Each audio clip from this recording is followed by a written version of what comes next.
All the men are dead. Well, except for Hatman and I guess. Sorry, we broke it. we broke the thing, so we get all the bitches. No, kidding. But in all seriousness, though, we have been contracted to review a comic book from 420 Gunny Incorporated. Said this was back. I'm sorry we got to this too late because he donated back on the 22nd for us to review the first book of Why the Last Man.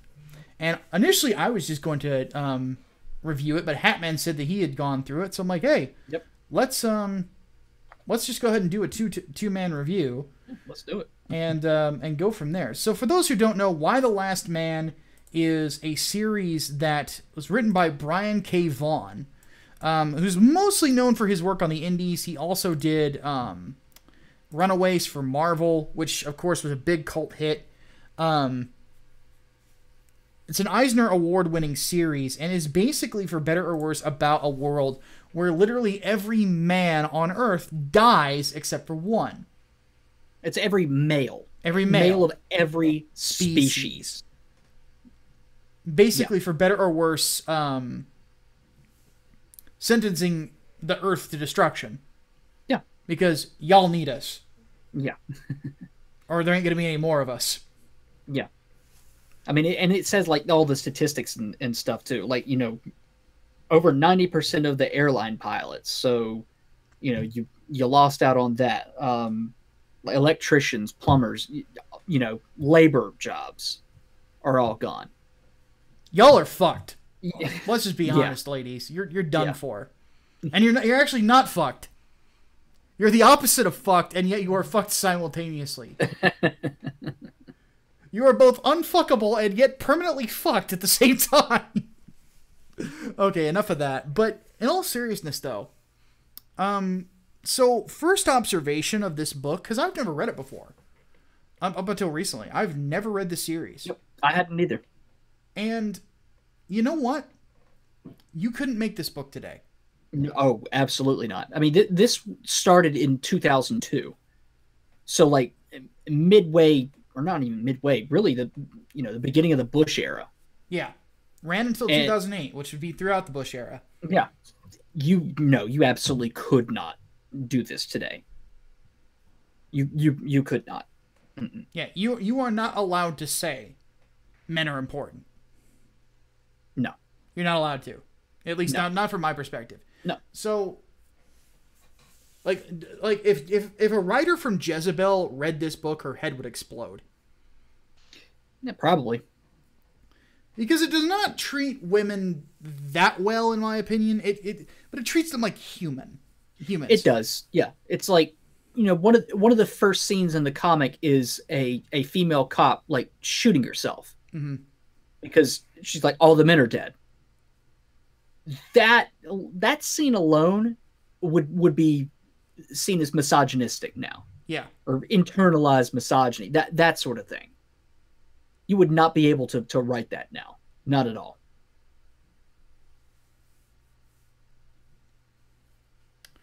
And where to begin with this, Hatman? Oh, let's just start with the plot. You know, a disease suddenly wipes out everything with the Y chromosome, basically, except for two. A dude named Yorick Brown, because, alas, poor Yorick, I knew him, Horatio. Yes. And his pet monkey named Ampersand. Of course. Because why not go with unconventional naming conventions? And basically, yeah, they are the only survivors of this, and it follows a few characters up to the end of the first volume, at the very least, which is what we were contracted to. I went further. I finished the whole series. Micah has not yet, so I gotta be really careful. So Yorick's mother works in the federal government. She was a congresswoman. He makes his way to Washington, D.C. to meet up with her and figure out, like, what in the holy hell is going on.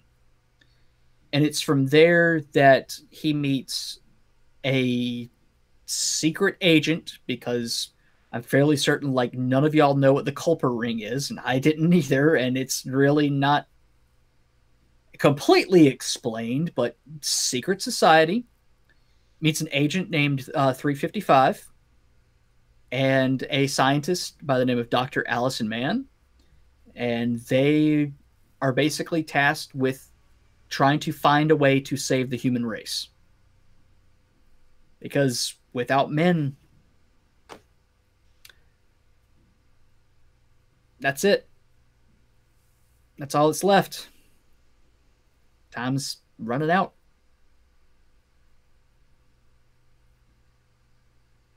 Did I miss anything? The funny thing is, that's really all you can say about it. It's basically the setup, you know. It's a character-focused story. Yes. Yes. You know, like a lot of indie comics are. Yes. You know, the basic idea is, you know, how would a world react to a world without men? Yeah. And what would you do if you were literally the last man on Earth? Mm-hmm. Well, personally, I would be either a complete whore in an attempt to repopulate, or I would actually, that sounds like that's more likely of what I would do. But and see, that's the thing too. Yorick has a girlfriend. Like when the plague hit, he was talking to his girlfriend, actually proposing to her over the phone. Yes, over the phone. So now he's like, I have to find her. She's in Australia. Yep. She's in the outback of Australia. Yep. So yeah, he's starting out thinking I have to find her.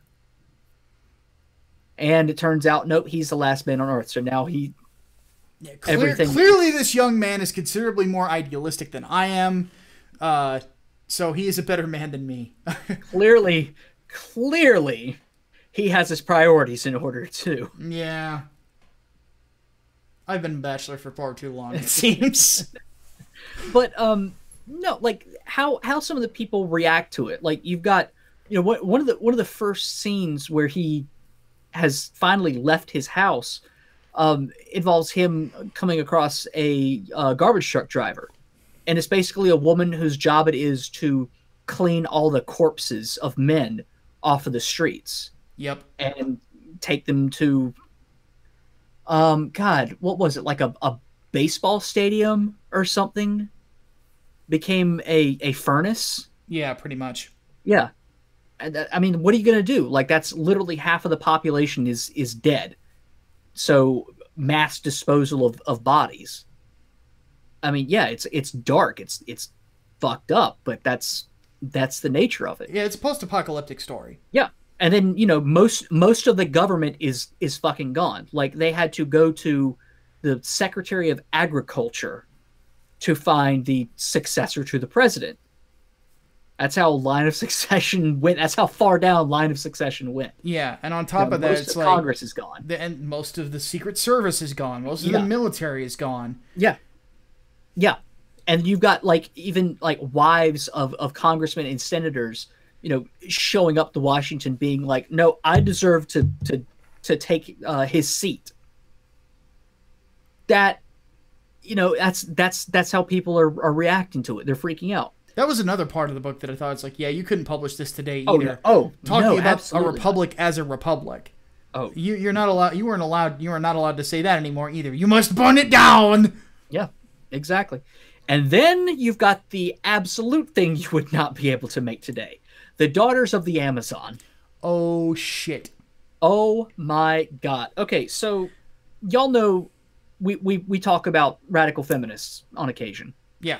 This is about as radical as you can get. They literally cut off one of their tits, or burn it off, actually. Yes. They burn off one of their tits and are basically out to, quite literally, smash the symbols of the former patriarchy. Yep.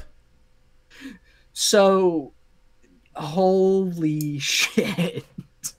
Like, trying to fuck up the Washington Monument because it's a symbol of the patriarchy. Imagine that for a moment. Imagine that. Yeah, anything that's a little bit phallic is apparently terrible. Yeah. Which is funny too, because the Washington Monument also became a memorial to all the dead men. Yeah. Appropriately. And yeah, it gets turned into a dick joke. Yeah. Naturally. Yeah. But yeah, so they're, basically your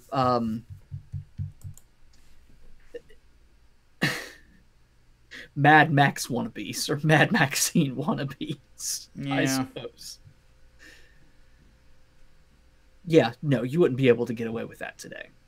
You would not. I mean, like, even the language is very reminiscent of what you would expect to see from, like, SJW Twitter or something. And this was 2002. Yeah.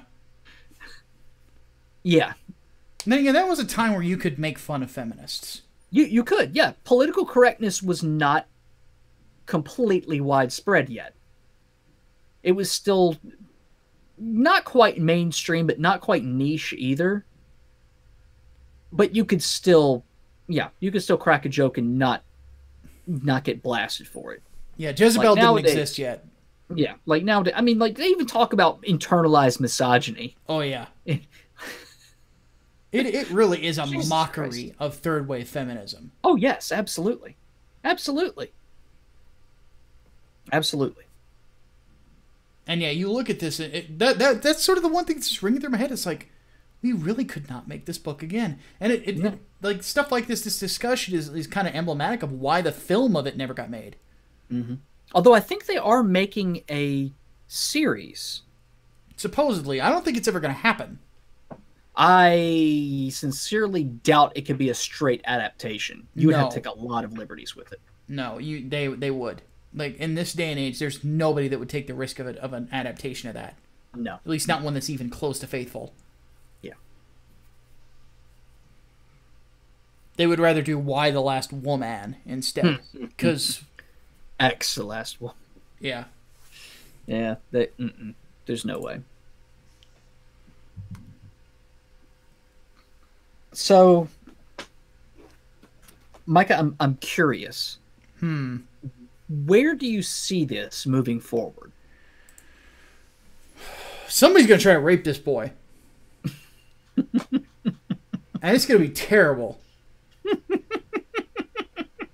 Like, seriously. Somebody's going to have a cock craving. Because that's the one thing that I think of when it comes to this. Because it's like, if you were the last man on Earth, there are people that are going to want to rape you.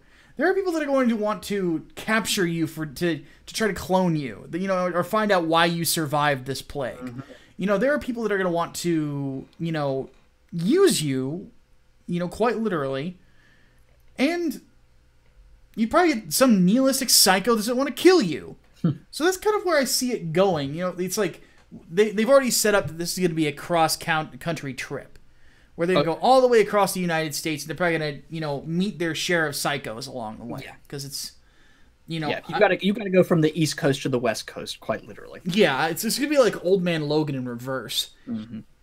And I expect that I'm going to enjoy it. I expect that it's probably going to be not an easy read in regards to its maturity. But, yeah, it's a book I've enjoyed so far. I like the characters. I like Yorick. I like how Yorick is basically, sort of this kid who's sort of having to deal with not just the harshness of the world, but the harshness of a world that doesn't even know what it needs to do to survive. Mm-hmm. And how do you...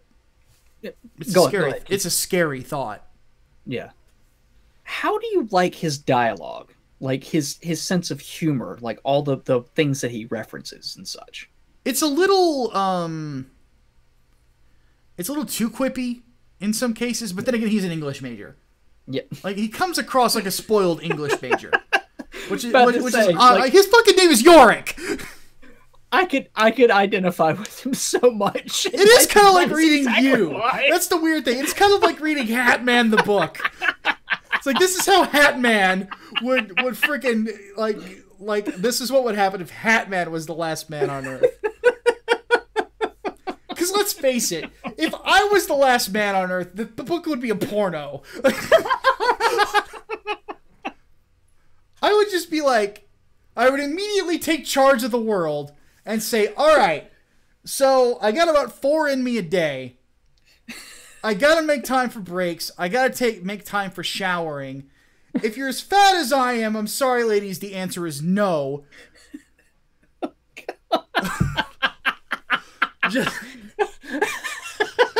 I would run for the presidency, and my campaign would be no fat chicks. And I know it's hypocritical of me, but I don't give a shit. I'm the last man on Earth. I'm allowed to be picky. Could literally call it the cock carnival. But in reality, God. I would probably get the shit kicked out of me and then milked for sperm constantly. Probably, yeah. Yeah. So that would be interesting. It would be like the feminist version of I have no mouth and yet I must scream. You're not wrong. Interesting thing. Before anyone brings it up in the comments that hasn't read this before, the Daughters of the Amazon torched all the sperm banks. Yeah. Because of course they did. That's another thing that I would probably end up doing, is if that sort of thing happened, I would lead some sort of counter militia. Oh my God. And I would have the bayonets of their rifles be like dildos with like a knife through them. Just for irony. Oh my God. I would be the worst world leader ever. I could never run for office now. Oh well. Micah 2020, no fat chicks. I might beat Trump on that one. Trump might go, shit. I don't disagree with this man. Nickname would end up being Based Micah. Oh God. So, other characters. What about 355? Of the bits that you've seen of her so far? Not enough for me to really make a judgment call on her yet. First impressions? First impressions are she's a secret agent. I mean, like she fits the archetype. That's really all I can really say about it. Kind of generic for right now. So far, yeah. But then again, it's like it's very early on. Yeah, true. I'm trying to think. Allison Mann, you hadn't gotten a whole lot with. Yeah, either. There's a little bit with her, and it seems almost like a sort of a mad scientist type, but not really. In the sense that she especially because of her introduction. Yeah. And how she thinks the whole thing is her fault. Yeah. My final thought is I have a feeling that this is going to kind of feel like The Walking Dead in a lot of ways, or sort of a precursor to The Walking Dead, in the sense that we're never going to find out what caused this, but it's going to be more about the people involved, more so than like the disease. Mm-hmm. So that's kind of my thoughts on it. It's enjoyable. I recommend it, but oh yeah. It's definitely if it's gonna be for one of those things where if you're looking for like an action based story or something like that, this is not for you. But if you're looking for a character driven story, this is definitely for you. Yeah, there's some action later on, but it's mostly a character study, long form character study, and of all the people that you will end up meeting, like, yeah, Walking Dead is a pretty good comparison to that. Because it's not so much about the plague as it is how people react and adapt to it. It's good. It's good. I wish I could talk about the whole thing. I really wish I could, but we'll have to save that for another time. Indeed. It's just a tease. A cock tease, if you will. So for 420 Gunny, that is our thoughts on Why the Last Man Book 1. Maybe we'll get paid to play to read the next one. Who knows? But oh, you will. I've already finished it, so you. Yeah, pretty much. So I'm sold. Yeah. So yeah, It's a good book though. It's definitely good, and we'll see if we get into more of it. So pick it up. That's really all I can say about it. So let's go ahead and bring this to a close. My name is Micah Curtis. And I'm Alex Baldwin, also known as the Hatman. And we'll see you for the next one, which we'll probably have to do My Little Pony. Shit.